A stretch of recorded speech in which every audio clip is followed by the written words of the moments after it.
Welcome back to the Deep Dive. Great to be back. So today, we're diving into some really interesting stuff our listeners sent over.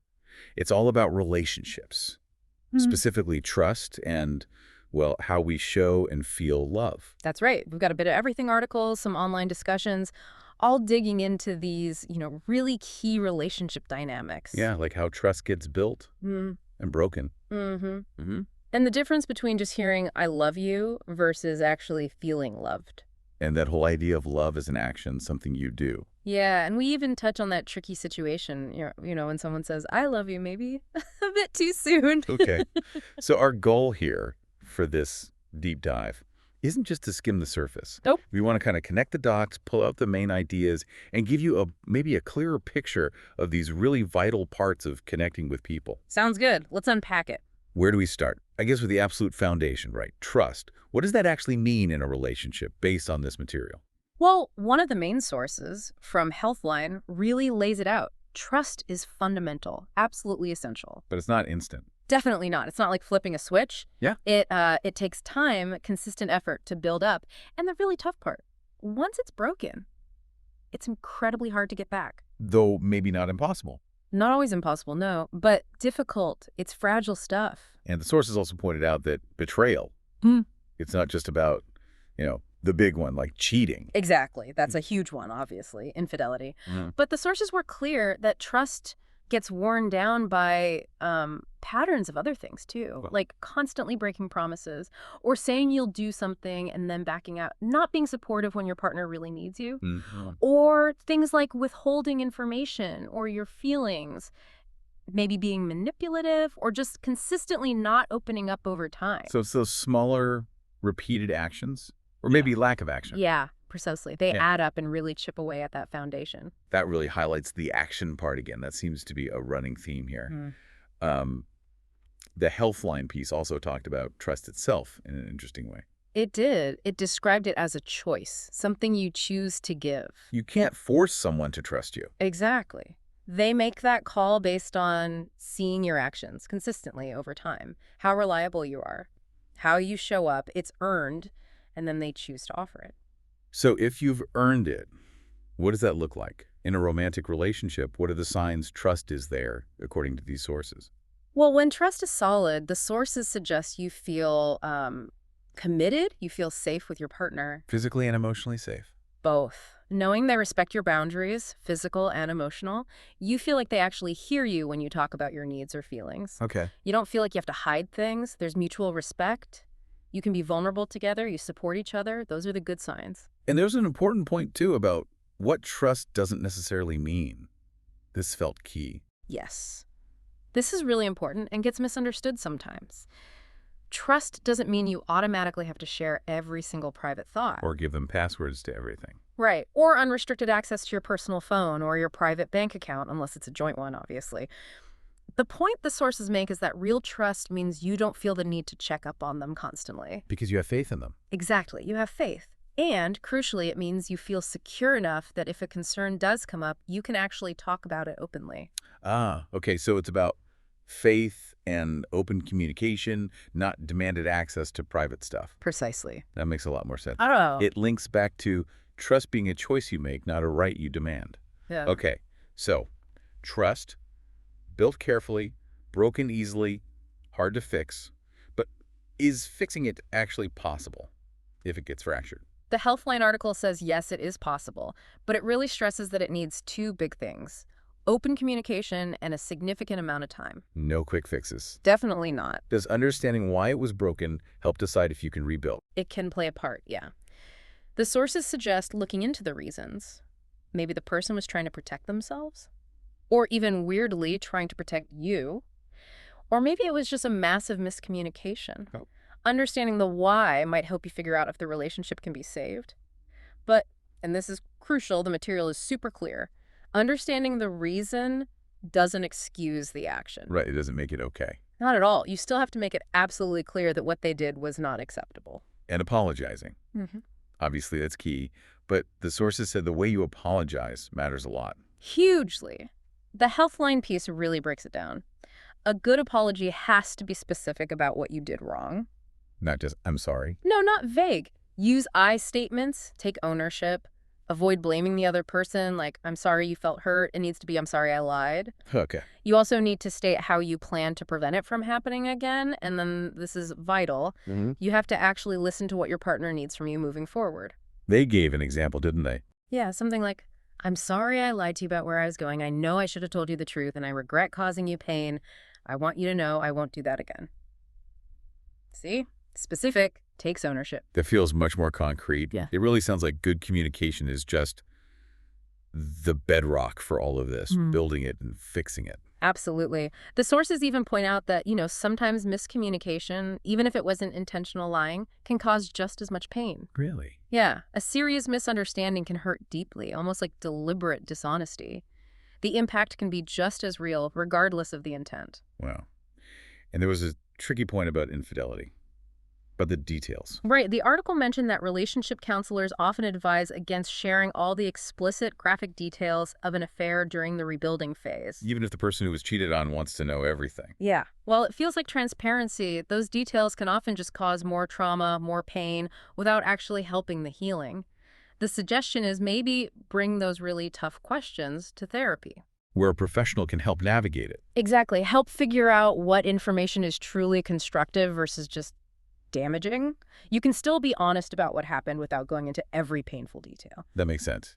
So rebuilding sounds like a marathon. Oh, definitely not a sprint. It takes real time, and how long depends heavily on how bad the betrayal was. Like a single lie versus... Versus a long-term pattern of lying or cheating. That's much harder, takes much longer. Patience is key for both people. You can't rush it.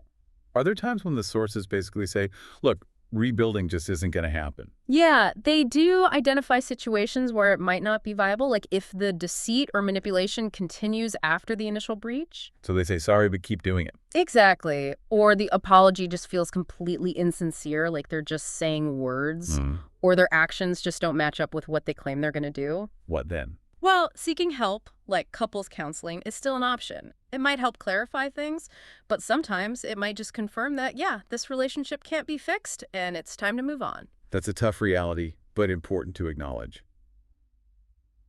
Okay, that gives a good picture of the trust side. Let's shift gears a bit. Let's talk about expressing love, especially that phrase, I love you. How do words and actions stack up here? This is where things get really interesting, especially looking at those Reddit discussions alongside the BetterHelp article. There's a super strong theme running through all of them. Which is? Actions. Actions often speak way louder than words when it comes to actually feeling loved. That Reddit thread where people talked about feeling loved without hearing the words, I love you. That really stood out. It was powerful, wasn't it? People described feeling empty or confused, sometimes even unsafe, or like the words were just meaningless, maybe even manipulative if the actions didn't back them up. Someone called the words cheap or empty. Yeah, that really drives it home. Those three words can be amazing, but their power just plummets or even becomes negative if the person's behavior totally contradicts them. So it's not just about feeling warm and fuzzy towards someone. The sources push for something more active. Exactly.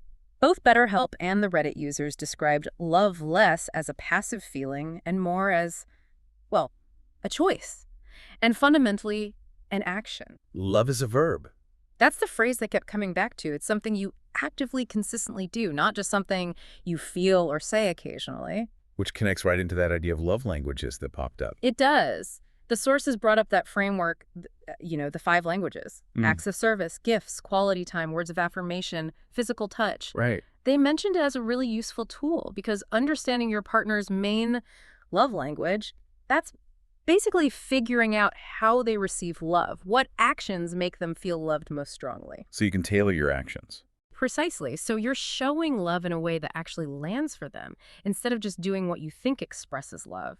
What feels loving to you might be totally missed by them if it's not in their language. There was a comment in one of the Reddit threads. Yeah. It made a distinction between loving someone and making someone feel loved. That really hit me. That was a great point. It suggested that just loving someone can sometimes be a bit, self-focused. It might come from your own needs, your desires, maybe even seeing them through rose-tinted glasses. Okay. Whereas making someone feel loved, that was framed as more selfless. It's about truly seeing and accepting your partner for who they are, understanding their specific emotional needs, and then intentionally acting to meet those needs. Can you give an example? It's like, Giving someone fancy chocolates because you love them, when what they actually really wanted and needed was just a simple hug or for you to do the dishes. You're giving what you value, not necessarily what makes them feel seen and cared for. Ah, okay. That clarifies it perfectly. Yeah. So beyond just the concept, did the sources give practical tips? How to put love as action into practice? Yeah. BetterHelp had some concrete suggestions. Things like actually prioritizing activities your partner enjoys, even if it's not your favorite thing. That shows you care about their happiness. Exactly. It's an act of compromise and care. Also, creative communication going beyond just saying, I love you. Little notes, maybe an unexpected text checking in. Mm-hmm. Anticipating their needs and offering practical help is another one. Running an errand they hate or tackling a chore without being asked. Act of service, basically. Totally. And also physical closeness, consensual touch, obviously, hugs, holding hands, a quick shoulder rub.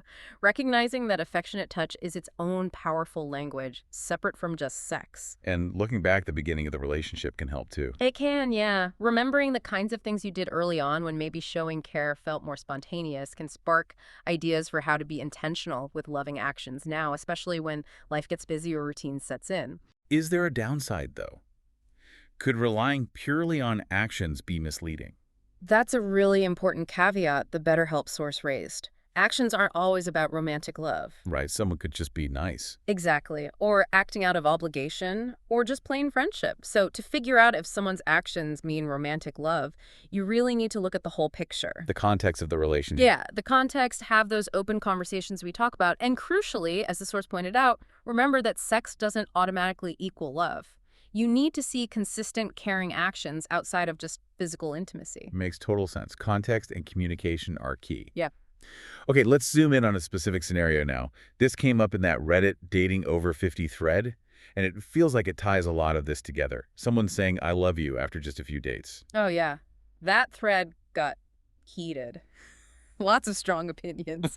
For many people commenting there, especially in that age group, hearing I love you super early was seen as a major red flag. Really? What kind of advice were they giving? Often it was pretty direct. Create distance, maybe even end things right there. Wow. Why is such a strong reaction? What's so alarming about an early I love you, particularly for that group? Well, the main reason popping up again and again was the belief that real, deep, lasting love, it just takes time. More than a few dates. Way more. It needs that trust we discussed, built over time. It needs established communication, maybe weathering a few bumps together, forging a genuine connection. And the feeling was, that's just impossible after only meeting a few times. So if it's likely not real love yet, what do people in the thread think might be behind someone saying it so soon? They threw out a bunch of possibilities.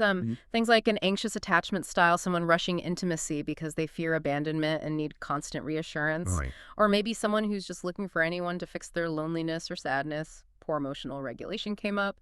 And also the possibility of manipulative love bombing. Love bombing. Yeah, where someone overwhelms you with affection and attention really early on, trying to create this intense, maybe even dependent bond very quickly. Yikes. But did anyone suggest it might not be malicious? Yeah. Maybe just confused feelings? Yes, definitely. Some people acknowledged it could be genuine, just misguided, like confusing really intense early feelings, infatuation, maybe strong excitement, or that state called limerence. Limerence. Yeah, it's like an obsessive kind of infatuation, strong desire for the other person, confusing that with deep, established love. Okay. There was also talk about physiological responses, like the bonding hormone oxytocin after sex being misinterpreted as love. And a few people suggested maybe the person just defines love differently early on. Meaning what? Meaning maybe they just intend it as, wow, I'm really excited about you, or you're amazing and I'm developing strong feelings fast, rather than a declaration of profound, committed love. How did people in that thread say they actually reacted when it happened to them? Oh, it was all over the map. Some pushed back directly, like, no, you don't. Yeah. Others were more dismissive. That's not possible.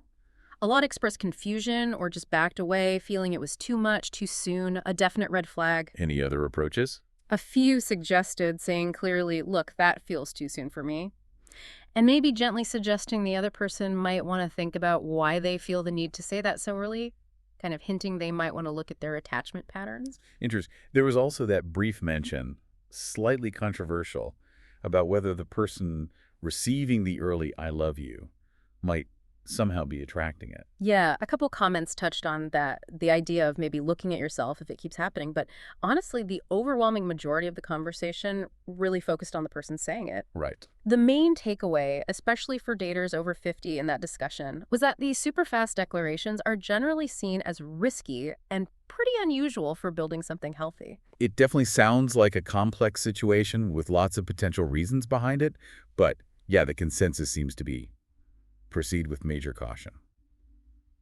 Wow. Okay, we have definitely covered a lot of ground today. We really have. From why trust is so fundamental, how you build it, how it breaks, that tough road to maybe rebuilding it. Right, through to that huge difference between just saying, I love you, and actually showing love through consistent action. And then wrapping up with the whole tricky issue of those very early declarations and why they can feel like such a red flag. Yeah, and I think the big thing that connects all of this, looking across all the sources, That's that. it's how deeply both trust and feeling loved are tied to action. Consistent, intentional action. It's so much more than just feelings or words. Right. Rebuilding trust takes specific effort, time. Loads of time and patience, and understanding how your partner needs to feel loved, what actions speak to them.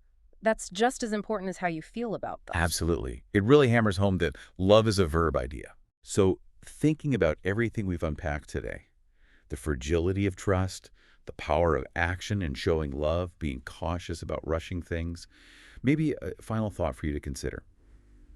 If trust and feeling loved really do depend on intentional action, what's one small deliberate action you could take, maybe even today? Something that would specifically resonate with someone you care about, either to build a bit more trust or maybe to express love in their language, a way that really lands for them. How can you turn that intention into a concrete action?